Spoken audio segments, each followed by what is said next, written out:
Hi, I am Megaman, and this video will explore every possible power, ability and use the visions have, using every gameplay mechanic and cutscene. Also, expect spoilers for good measures. Are the visions only good for refracting one type of element from the ley line energy like what we can use in the game? Or is it just the tip of the iceberg of a much wider possibilities? Before we begin the observations, hit that like button and consider subscribing if you haven't already done. For now, there are only 5 classes of weapons: one-handed sword, claymore, bow, polearm and catalyst. And every character so far uses one of 7 elements when playing as a character, whether they can use or not 2 or more elements. Most physical weapon users, except for the catalyst, usually infuse their weapons with their element. But how the infusion works vary from individual. Like how Jean's elemental skill infuses her blade with Anemo to create a miniature storm and releases it at once. Kuching's second hit on the elemental skill infuses the blade with Electro for few seconds, and characters like Hutao, Bennett and Diluc infuse their weapon with Pyro as their primary fighting technique. Let's be real, no one's going to go burn and smack enemies with a book. Exceptions of this fighting style are physical oriented active damage dealers, for example Razor, Xinyan and Xiangling, and also Albedo, who is mainly an off-field support. Even Kazuha gets applied to this fighting style. When he uses his burst, he infuses his sword, then makes the field. And C6 solidifies this by turning basic attacks into Anemo. Next are archers. They use endless arrows, but when charged, the arrowhead infuses with the element. Same with infusions like Yoimiya's elemental skill. Child's skill go beyond infusion and creates weapon out of hydro, and his skills uncover a lot. I'll go in depth down the line. Then there are catalyst users, who use magic incantations like Lisa and Mona, or infuses elemental magic to explosives like Sucrose and Klee. You can see this if you are using a Grimoire type catalyst. When a higher level elemental magic like elemental skill or burst is used, they open up the book. Klee and Sucrose are special cases.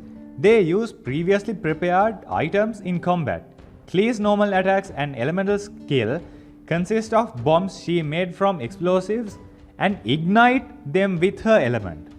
But her charge attacks and burst are completely her power.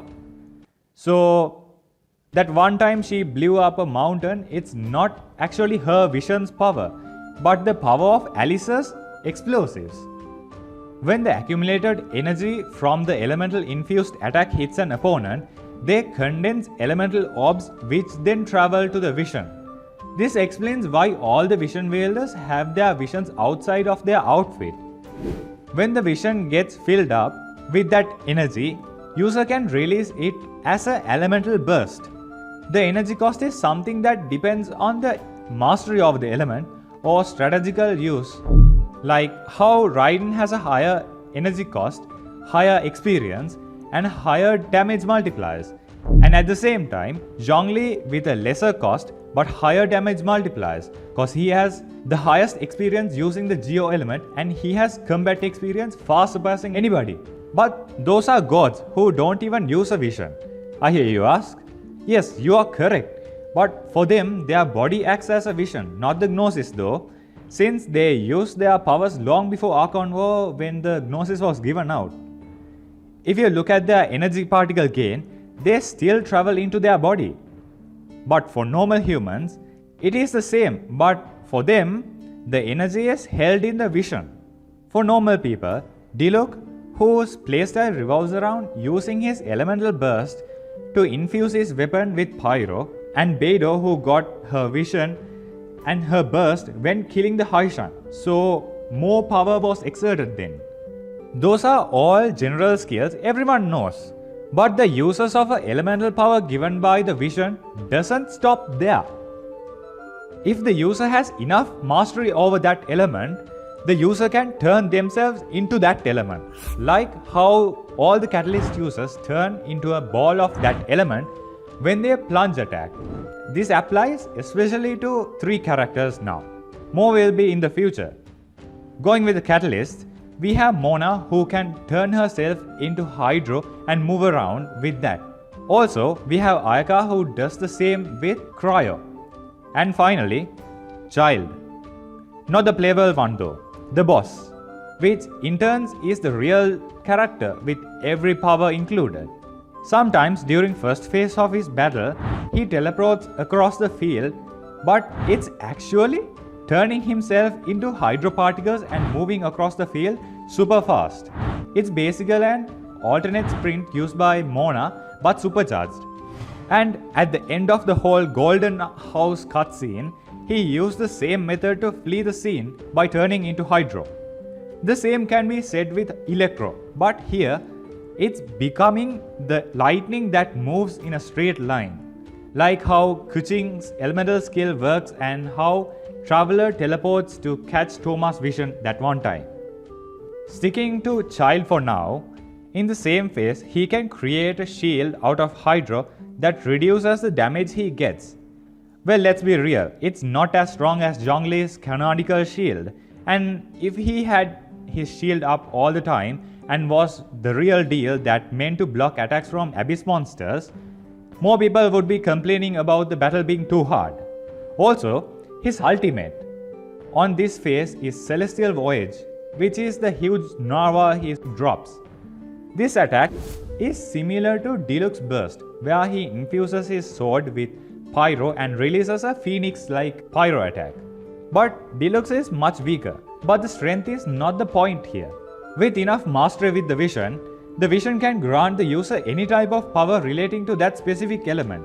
Yes, Child has a special role in the whole story, but it doesn't bend the rules under which everyone falls and increases the ability of the Vision just for him.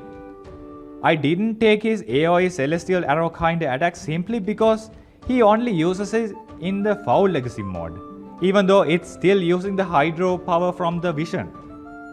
If the user has a wide imagination, they could do much more with that power of the Vision, within the confinements of that element. So for example, water can take any shape or form, but the same cannot be said for fire, which cannot be a solid object. The abilities are not a manifestation of their ambitions either, since when they first got their Vision, it was cool, but they had no experience using it. A primary example is Razor, who learned from Waka and Lisa. That's why he doesn't infuses his weapon like a natural learner, but use Electro similar to how Lisa uses it.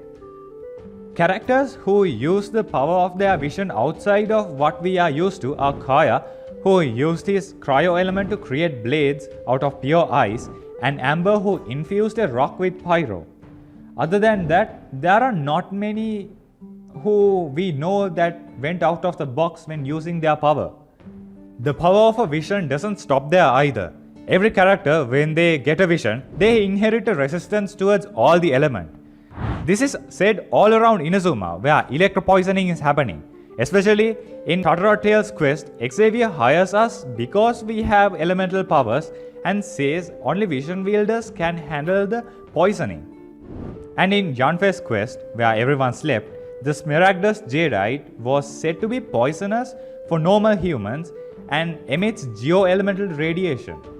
To back it up, all the characters in a 4 unique elemental resonance party have 15% resistance to all elemental and physical damage. If the elemental resistance is canonical, what is there to stop anyone from thinking Vision wielders get enhanced physical resistance? A Vision grants power where only imagination is the limit and resistance to harmful elemental powers. But why?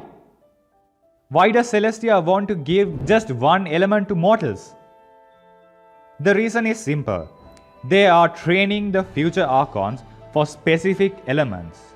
They do this perfectly by giving out Visions to people with similar ambitions to first-gen Archons and focusing them on one element.